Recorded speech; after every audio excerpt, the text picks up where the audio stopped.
用中火把2汤匙的橄榄油烧热，把大蒜白色的和绿色的分开，白色的等一下我会拿来爆香。大家好，欢迎回来我的 channel， 我是杰利。你们今天好吗？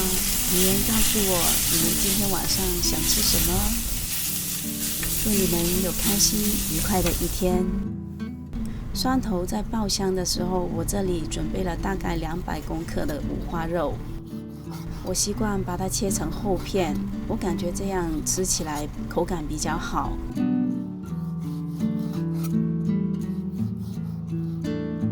今天这个五花肉不用腌制，也不用调味，切好以后直接下锅就可以了。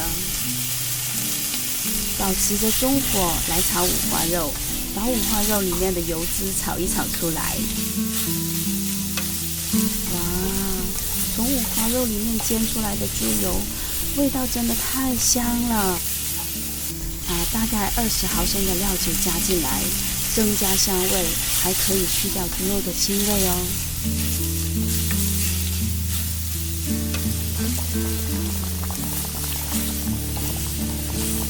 炒到五花肉半熟的时候，加入大概500毫升的鸡汤，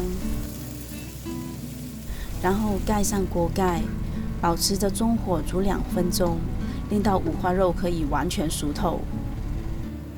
用1茶匙的糖和3茶匙的酱油帮这个肉汁调味。把3个干的米粉放进肉汁里。我这个方法是不用先把米粉煮好，或者是泡开，直接把干的米粉放进肉汁里面就可以了。用这个方法煮的米粉是最好吃的，因为肉汁都全部被米粉吸收进去了。把火力调小，盖上锅盖，煮3分钟。趁着煮米粉的时候，我来切半个红椒。切出来的形状大小都无所谓，你自己喜欢就可以了。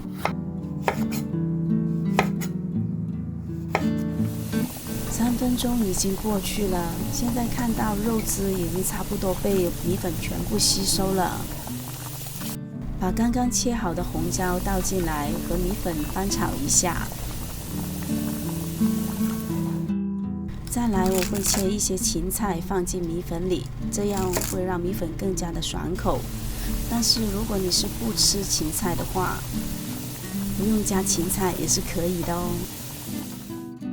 把刚才剩下来的蒜叶也切一切，把它也加进米粉里，这样米粉会更加的香哦。